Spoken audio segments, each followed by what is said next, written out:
body. We know where equilibrium comes from, Newton's first law. We are now changing the model of reality from particles to a rigid body. Now I have size, I have shape, I have a center of gravity. What I don't have is the ability to deform. In order to deform, you got to go to the next class, EML 3500 or EGN 3331 for civils. Those of you that are not going to that probably are industrial. How many industrial? You don't have to worry about it. Okay? But the rest of you do. Okay? Now, in order to do equilibrium rigid body, we have three equations. Two take care of translation, one takes care of rotation. Because I have size shape, I can generate a moment. I can generate a turning effect on the body. Before, when I was in chapter 3, there was no turning effect because all the forces were concurrent. There was no distance. Now the forces do not have to be concurrent, and there is a distance. So the standard set is some force x, some force y, some moments. That's the standard set. You cannot add to this 3. So I can't sit there and say some force x, some force y, some moments about A, some moments about B, some moments about C. I can't do that. You have 3 equations.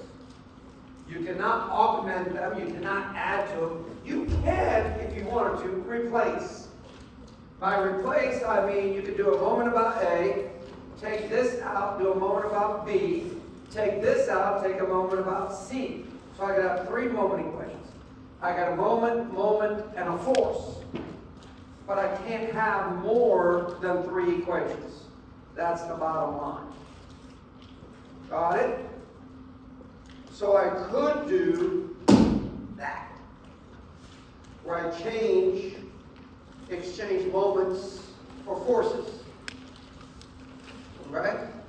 3-dimensional, which is the latter part of the chapter, oh boy, we get 3 force, 3 moment equations. That means you can have a total of 6 equations in 6 unknowns, and that's why I told you early on, hey, go get yourself a calculator that can do 6 equations, 6 unknowns. That way you don't have to worry about doing it by hand.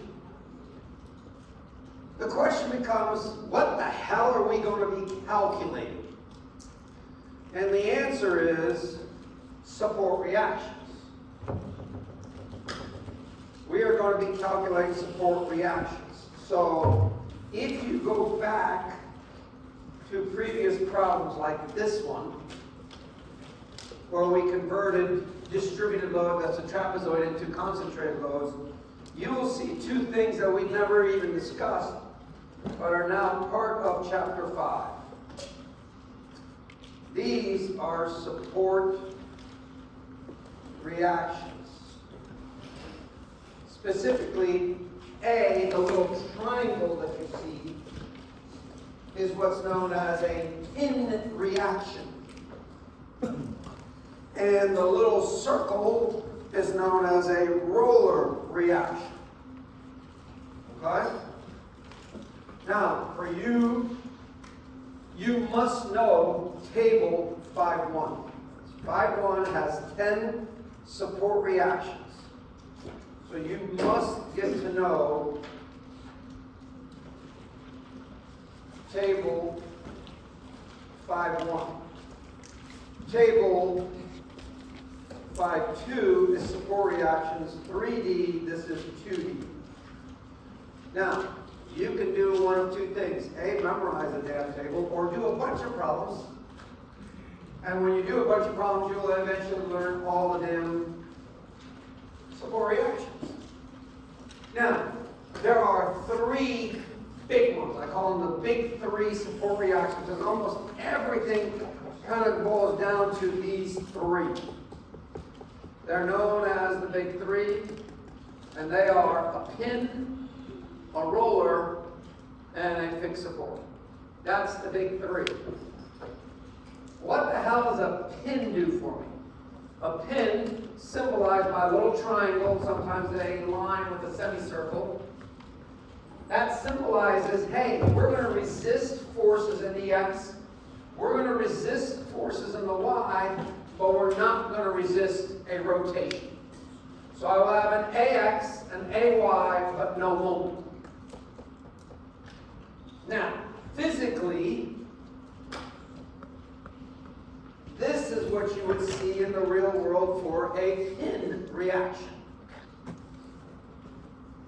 I got that picture from Disney Springs. There's a little bridge, and on that bridge they have these like cables, and I saw that, I'm like, oh, there's an example of a pin reaction. So what this is saying, there's the pin right there. I'm not allowing forces to go this way, I'm not allowing it to go this way, but this cable that's attached, you'll see up here, there's a cable that can rotate and has the ability to be flexible in rotation. So that's what we mean by a pin reaction. And that's a physical simulation of what the real world says a pin should look like.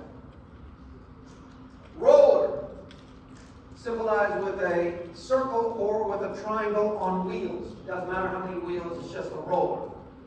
All that's saying is there's a support which is in this direction perpendicular to the roller. So if this was roller on the side, I'd have an X. Here it would be a Y. So we're supporting the vertical or horizontal, but only in one direction. Fixed support, that's something that's embedded into the wall or a flagpole embedded into the ground. It supports Fx, Fy, and a moment. So you're not allowing it to rotate, you're not allowing it to move in the X, you're not allowing it to move in the Y. Okay? That's what I call the big three. Because just about everything in the real world reduces to the big three. Okay? So if you look under files, you'll see this. This is a sample of real world connections. And if you look real closely, looks like a pin, looks like a roller, looks like a fixed support, looks like a pin, looks like a pin, looks like a fixed support.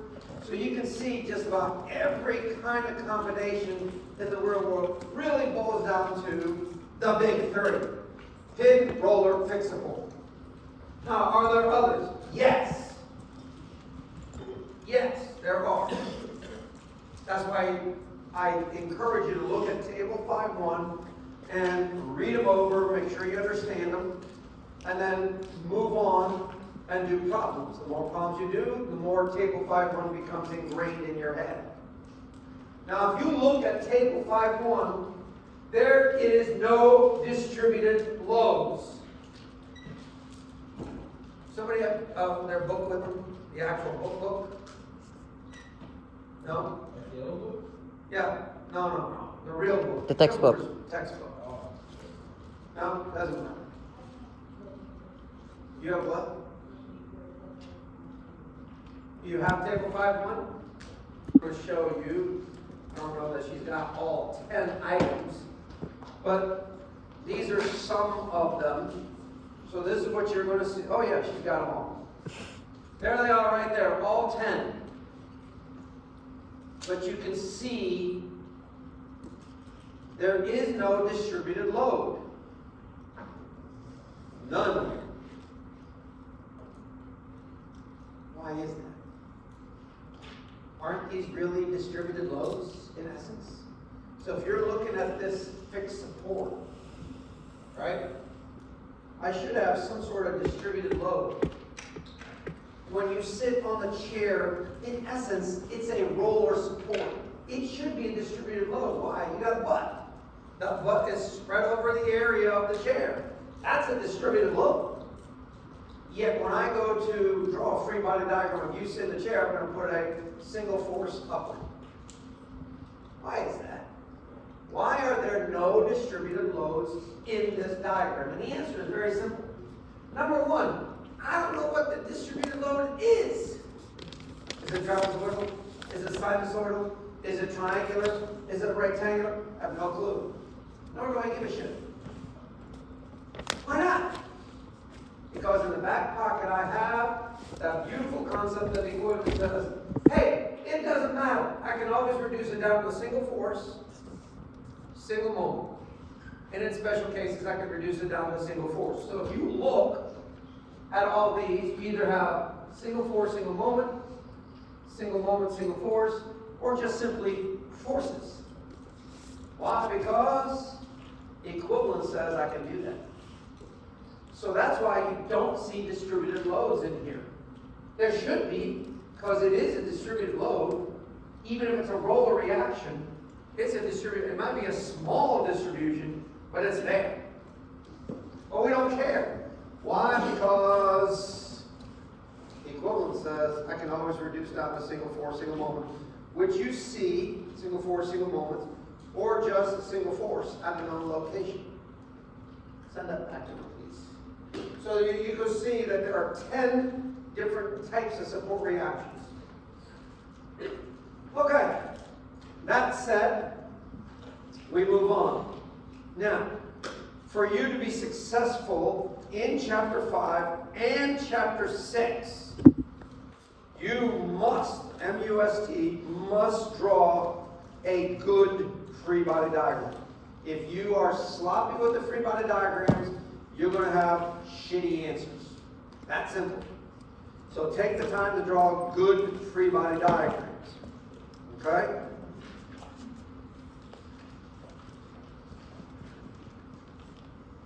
Now remember, what's a free body diagram? A diagram of the whole body.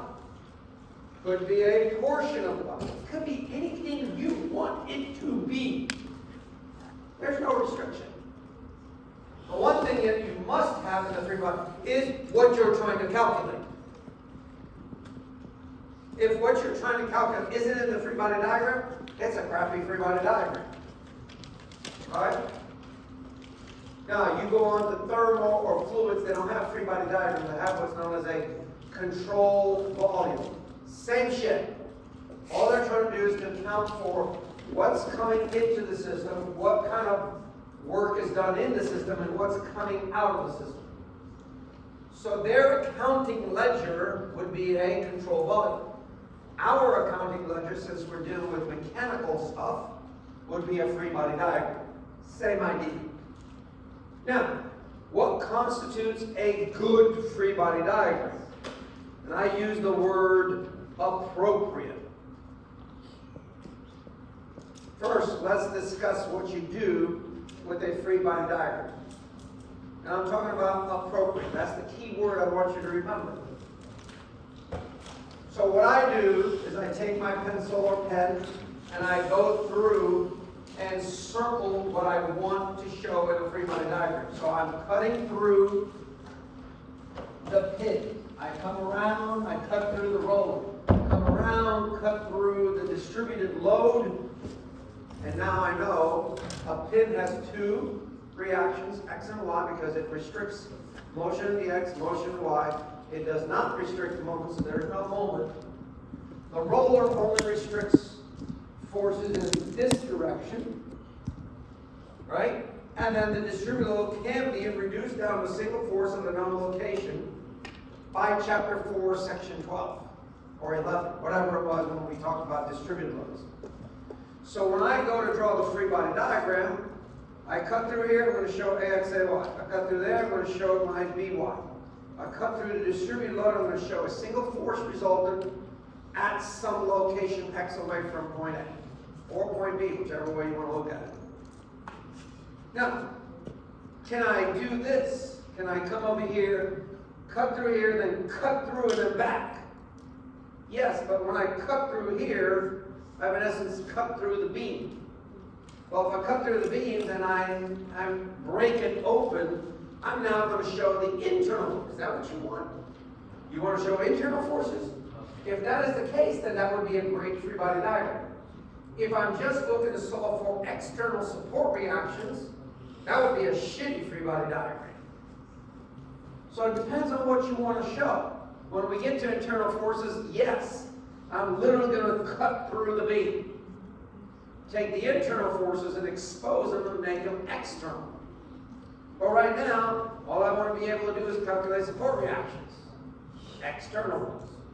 So cutting through the beam would be a dumb idea. Now, please note the directions of AX, AY, VY, etc. completely arbitrary. So when I wrote these directions, AX, AY, VY, I could have said AX to the right. I could have said AY down. I could have said, I didn't. I chose those directions. If I'm right, well, then I'm going to say, if I'm wrong, what happens?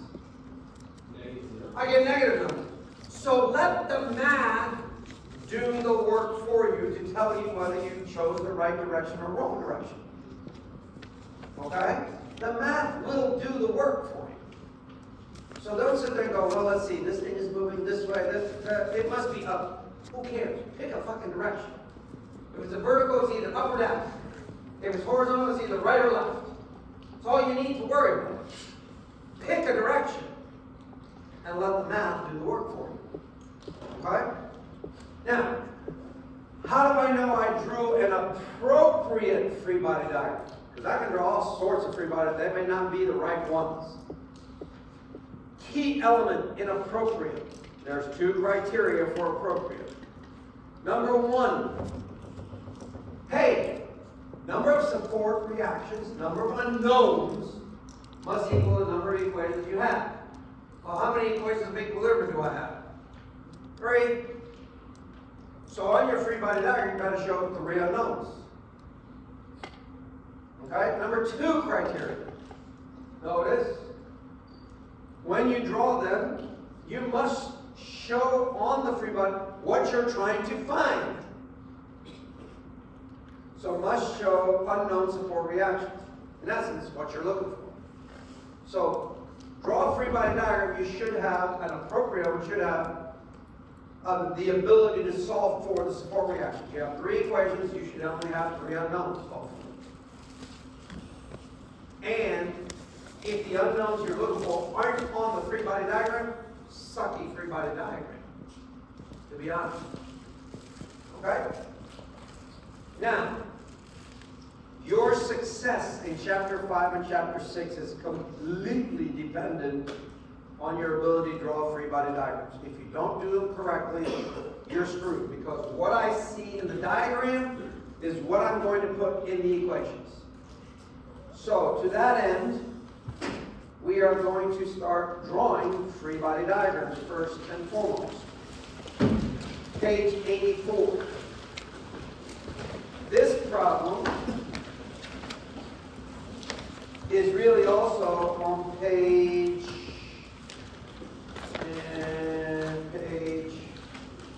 89. So I'm going to go straight to page 89 because I want to solve it so you can see one whole problem in the process. You go through the free body diagram and then the equations that you write for it. Alright? So it says a uniform rod AB has a weight of 100 pounds and is supported by a pin at A and a cable at B. Find the support reactions. Well, what the hell are the support reactions? Well, here they are. The pin and the cable. So my free body diagram ought to look like this. So I'm going to take my pen and I'm going to cut through the support reaction. I'm going to come around, cut through the cable, and back. Whatever my green pen touched, I got to show my free body diagram. So my free body diagram says, I have an AY-AX from the pin. That's at 60 here. I have a cable tension T at an angle of 40 there.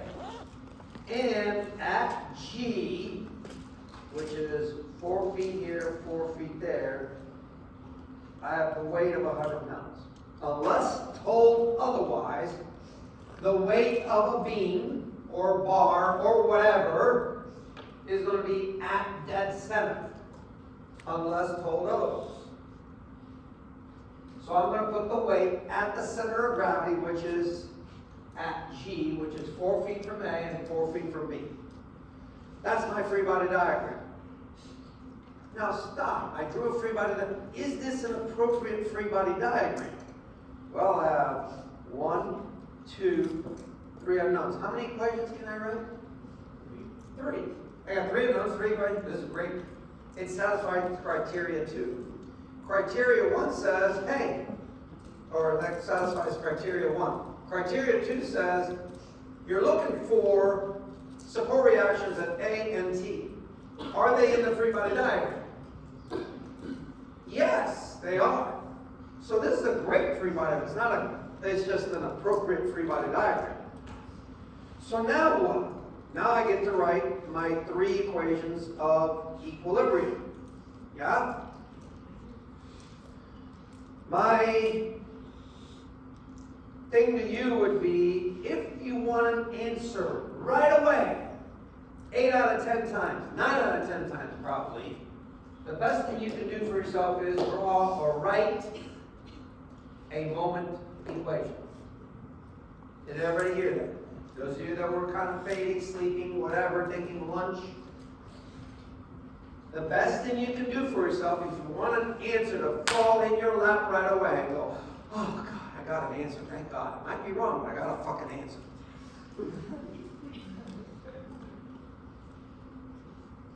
Best thing you can do for yourself is write a moment equation. And if you were to write a moment equation for this problem, where would you write the moment at? At where? A. Why A? It eliminates AX and AY. Leaving me T is the only unknown.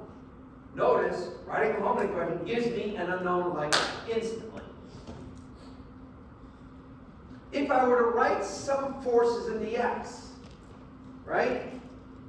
This is just an aside. That's not what I want to do.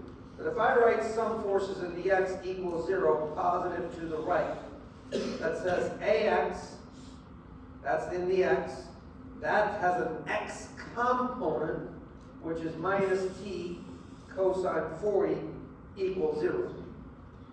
Yes? Did you get an answer? No, I got an equation with 2 damn unknowns, AX and T. That's going to happen more often than you like when you write some forces X, some forces Y. Whereas when I write a moment, bam, I get an answer pretty quickly. That's not always the case. Sometimes you get an equation.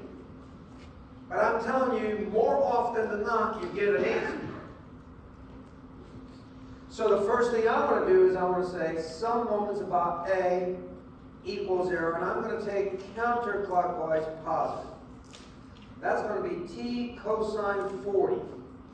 That's the force. So what I'm saying to you is, we're going to break this down into a Y component and an X component. The 2 greens. That's Ty and Tx. So I'm going to write some moments. That's the Tx, T cosine 40, times its distance to A. Well, that distance to A, if this is the X over here, the distance to A is that distance right here, or that distance right there, same thing. We'll call that D1, D1, whatever. D1 is going to be 8 sine 60. Agreed? Because sine of 60, this is 60. Sine of 60 is the opposite over the hypotenuse, which is 8. Rearrange, you're going to get 8 sine 60. 8 sine 60. Positive or negative? Well, I take the arrow here and I go around A. What is that? Counterclockwise. Positive. T sine 40 times. Now I'm going to move this by the principal transmissibility down to here. Can I do that? Yeah. I need this distance right here, which is D2. D2 is going to be 8 cosine 60. Agreed? So that's 8 cosine 60. Positive or negative? Well, take the arrow, go around A, what do you get? That's counterclockwise, positive. Then I'm going to have the 100 times its distance. The 100, here's the 100. Here's 4 feet. The 100's here. That's 60. I need that distance right there. I'm going to call that D3. That's going to be D3 is equal to 4 cosine 60. So that's 4 cosine 60. Take the arrow and go around A, what do you get?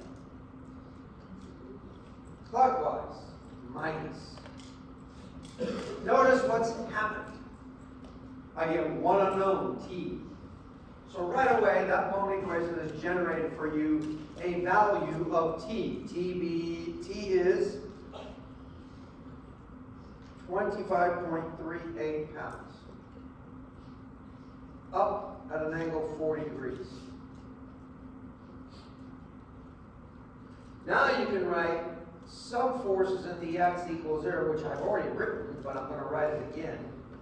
Ax minus t cosine 40 equals 0. Now I can take that t, dump it in here, and voila, Ax comes out. 19.44 pounds. I got a positive answer. That means the direction you see in the free body diagram is correct. I guessed right. Some forces in the y equals 0, positive upward. Ay minus 100 plus t sine 40 equals 0. Take this, dump it in here, and voila. Ay comes out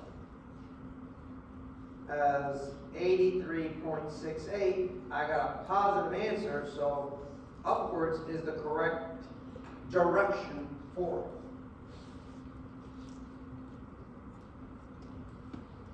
Yes?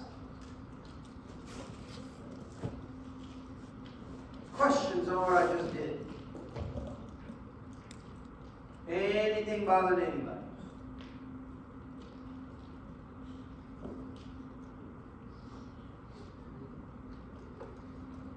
So again, if your free body diagram sucks, your equations are going to suck. Because I literally went over here and said, what's in the x? Ax and this green tx, which is t cosine 40. Took them, dumped it in here. What's in the y? I got an ay, I got a minus 100, and I got a ty, which is t sine 40. Dumped it in there. So if this free body diagram sucks, these are going to suck. And you can notice right away that in my free body diagram, everything's not concurrent. Things aren't concurrent necessarily. Could they be concurrent? Yeah, they can. But in general, they're not concurrent. So you have a big, big difference between the free body diagram in chapter 3 and a free body diagram in chapter 5. In chapter 3, you just find a point of concurrency and you're good to go. Here, there could be a point of concurrency, but not necessarily. Okay? All right. That said, let's go back and do some free body diagrams. That's going to be the key to solving problems in chapter 5 and 6. So let's go back to 84. I wanted to do one problem with you with the free body diagram and the equation so you can see what you're up against when you do chapter 5 problems. Free body diagram, then write the 3 equations. Here, we're not going to write the equation, we're just going to draw the free body diagrams. So here's this, there's a wall here. I'm going to put a normal force and a perpendicular to that wall. Here's a wall here that's slanted at 45 degrees. I'm going to put a normal force like this perpendicular to that wall, which means this is 45, this has to be 45, and that's going to be NB. Now, if I had a weight, I'd add the weight here, W. Okay? Easy. That's it. That's all you got in this problem.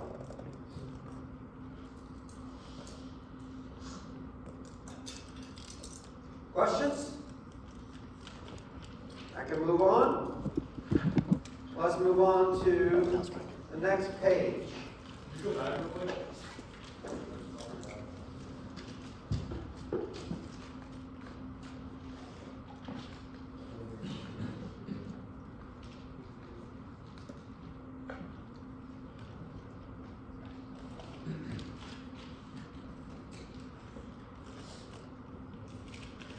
All right.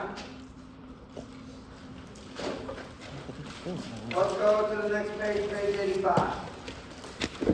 I'm going to come in and I'm going to draw a three-body diagram. So I'm going to cut through the beam.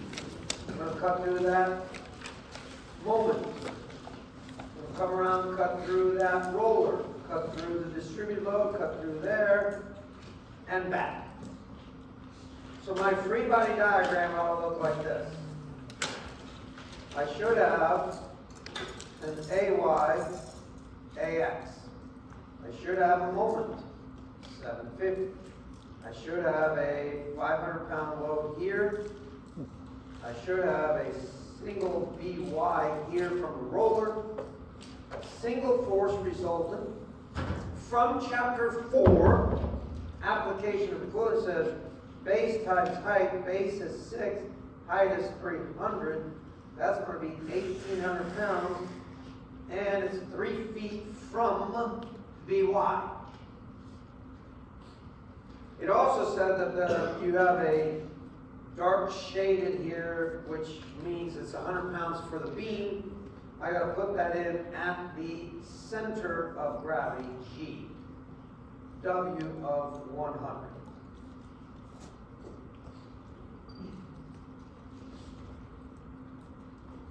Can I borrow a pencil?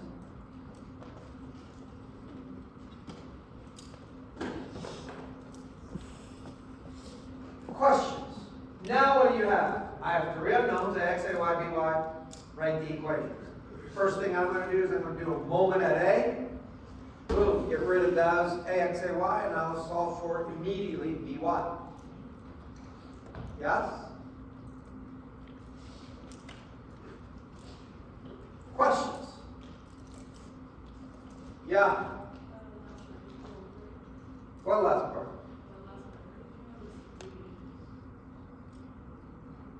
The center of a certain rectangle is halfway. Half of 6 is 3. Duh. All right. Do not write anything just yet. So the next problem I got is this one. So I'm going to come in and I'm going to cut through. It's embedded into the ground. Cut through here, cut through here, cut through there, and back.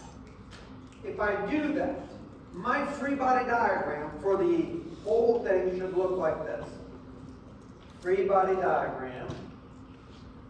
I have this.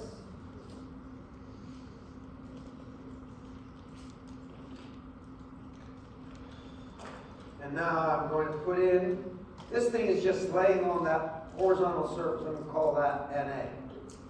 Here it's embedded fixed support flagpole, dy, dx, moment md. And of course this is darkly shaded. So at G I'm going to put 100. So I outlined in pencil this. That's my free body diagram when I do that. So, question number 1. is this appropriate free body diagram? Well, what's the criteria? Hey, the criteria says the unknowns have to be in the diagram. Yes, the unknowns are in the diagram. NA, DX, DY, MD, correct, they're in the diagram. So I satisfied that criteria. What's the other criteria? Hey, number of unknowns must equal number of equations. How many unknowns do I have? 4. How many equations do I have? Oh shit. That means it is a free body diagram, but it's not an appropriate one to solve for the external support reactions. There's absolutely nothing wrong with the free body diagram other than it really doesn't satisfy me because I can't solve for the support reactions. I may be able to solve for a couple support reactions, but I ain't solving for all of them. That's the problem. I want all of them. So although it's a free body diagram, it's not an appropriate one. So let me draw an appropriate one. So I'm going to cut through, and back. And then I'm going to cut through,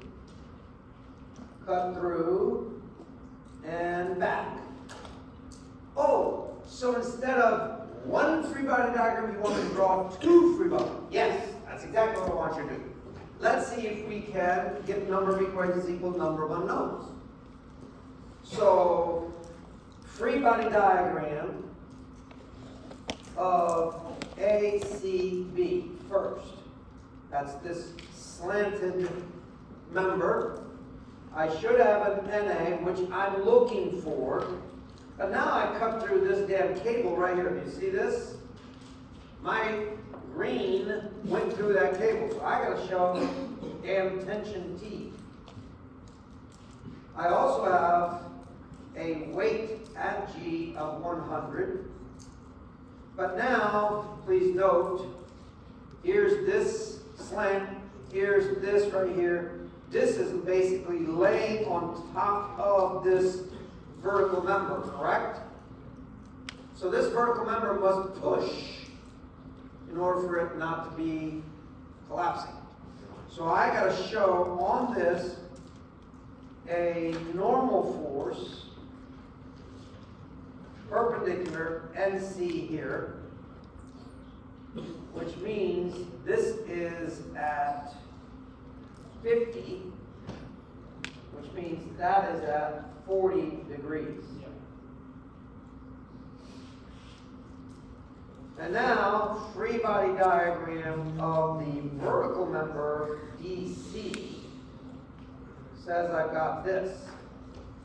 Well, I cut through D, so I got to show a dy, a dx, and a moment md. I have to show, because I touched this cable on this side, I have to show a tension. Same cable, so I'm labeling it the same thing. And now, this ABC is pushing down on this member, so I got to show a normal force, NC, pushing down at an angle of 40 degrees. What you see here is in essence Newton's third law in action.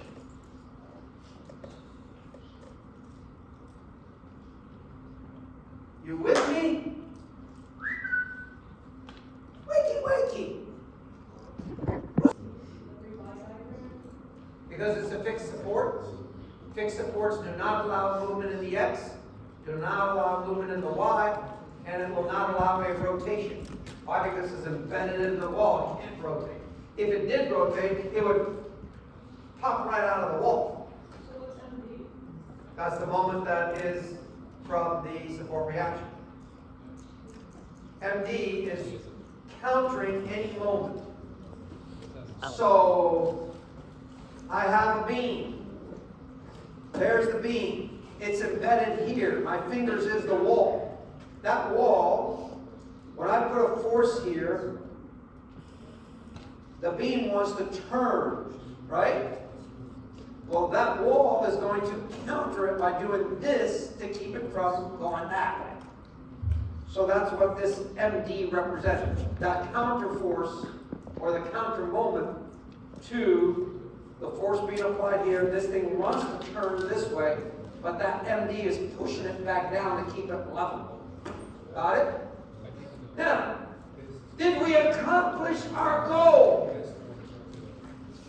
I have 1, 2, 3, same, I'm not counting it again. Same, I'm not counting it. 4, 5, and 6. I have 6 unknowns. How many equations do I have? I have 6 equations. I have 3 per free body diagram. For every free body diagram you draw, I get 3 equations. Oh, that's nice. For every free body diagram you draw, I get 3 equations of equilibrium. So I have 3 equations here and 3 equations there. Now, if I'm going to start writing equations, do I look at ACB first or do I look at DC first? Which one do I look at first? Huh? I'm going to look over here. ACB, why? 1, 2, 3. How many equations do I have? 3. So I'm going to get NC, I'm going to get T, and I'm going to get NA. Once I get NC, let's say it's 100, I'm going to go over here and put 100 here. If this is 200, I'm going to transfer 200 over here. And now I've got 1, 2, 3 unknowns next. Perfect. I have 3 equations, I have 3 unknowns, I'm good to go. Yes? Yes. All right. Let's go to this one down here on the next page, 86, the bottom one. Again, if I come through, come through, come through, come around, come through, and back. In other words, I'm going to draw a free body diagram, the whole damn thing, all at once. How many unknowns do I generate? 2 here. 1 here. 2 more here. How many unknowns? 5. Because I got a pin, that's 2 unknowns. I got a roller, that's 1 unknown. I got a pin here, that's 2 more unknowns. That's a total of 5 unknowns. How many equations do you have? 3. Is that an appropriate free body diagram? No, it sucks. So what do? You say, okay, let's dismember it into pieces. I'm going to go like this. And then I'm going to go like this.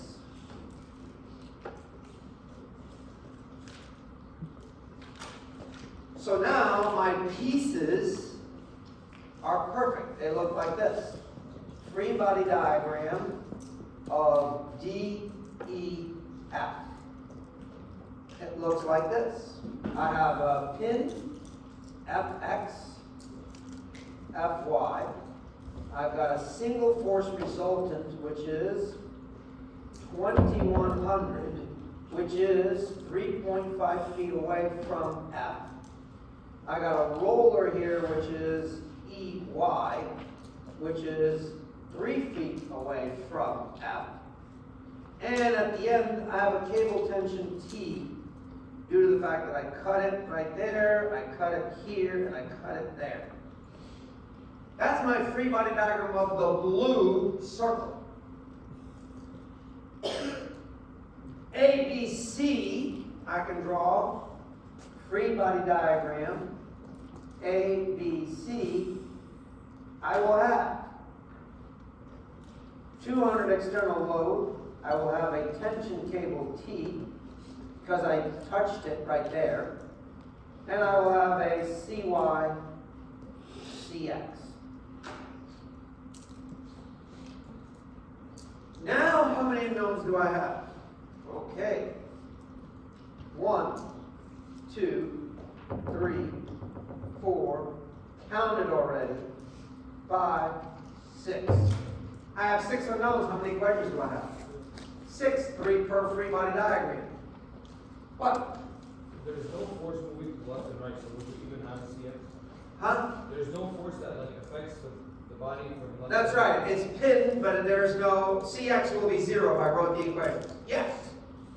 What happens though if I have a change in load? So instead of just 200 down, I make this 200 at an angle of 30 degrees. Now a Cx will have a load. Come on. So you have to worry about load changes also. As is, Cx would be 0. Yes, 100% true. Now, where would I start? Well, How come there's like no moment? Is it not like bolted into the wall? say that again. I won't see that. Is it not like in the wall? Yes, I have a plate that's there, but this pin, there's a pin reaction there like I showed you in the real world. Yeah. I'm taking the pin out and I'm basically moving this over here by itself and saying the pin is going to supply a restraint to the X and to the Y. Why do you want like a moment for like open in the previous question? Because it's not embedded into the wall. If it was embedded into the wall, then I wouldn't show that semicircle.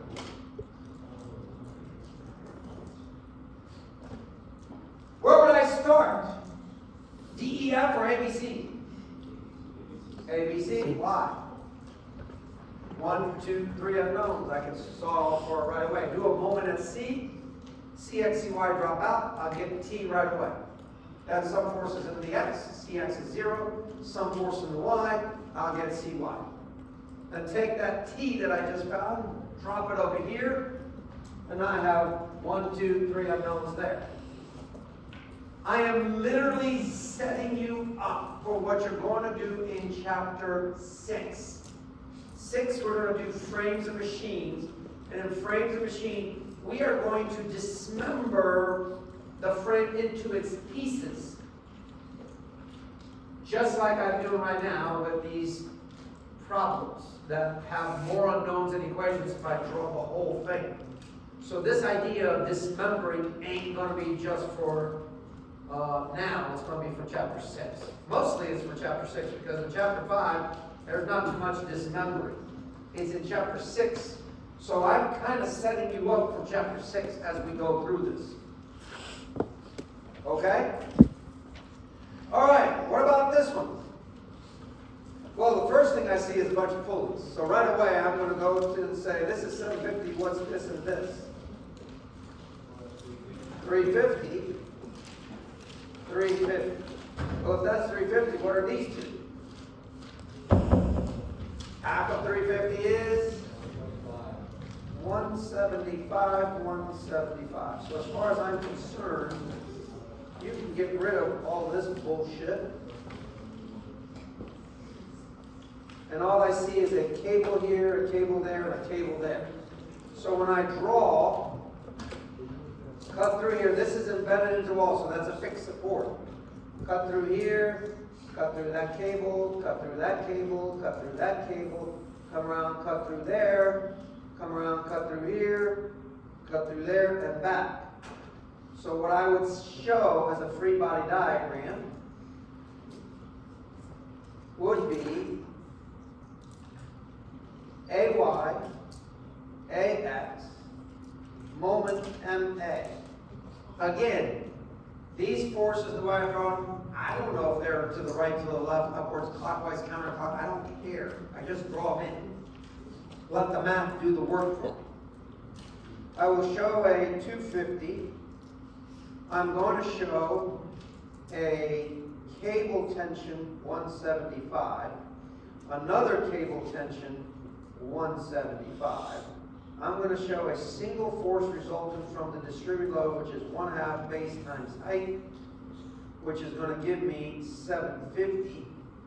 And if you do the math, it is 6.33 feet away from A. And then I'm going to show a 350 tension from the pulley. I'm going to show a 500 acting upwards, and then weight of 100 at G. And that would be my free body diagram. How many unknowns? 3. Perfect free body diagram. because I have 3 equations and I have 3 unknowns. I'm done. Just write the equations out. Again, I want you to get used to drawing free body diagrams. That's why I'm doing this. It is very important. You do not survive Chapter 6, Frames and Machines, by drawing crappy free body diagrams. And you don't have to be an artist. All my figures are a bunch of stick figures. There's no artistic effort here. So don't sit there and go, oh, I know, I can't draw. I can't do. No. You can draw stick figures. I mean, I'm not an artist, and I can draw free body diagrams. Right? Carpenter, who are you texting, girl?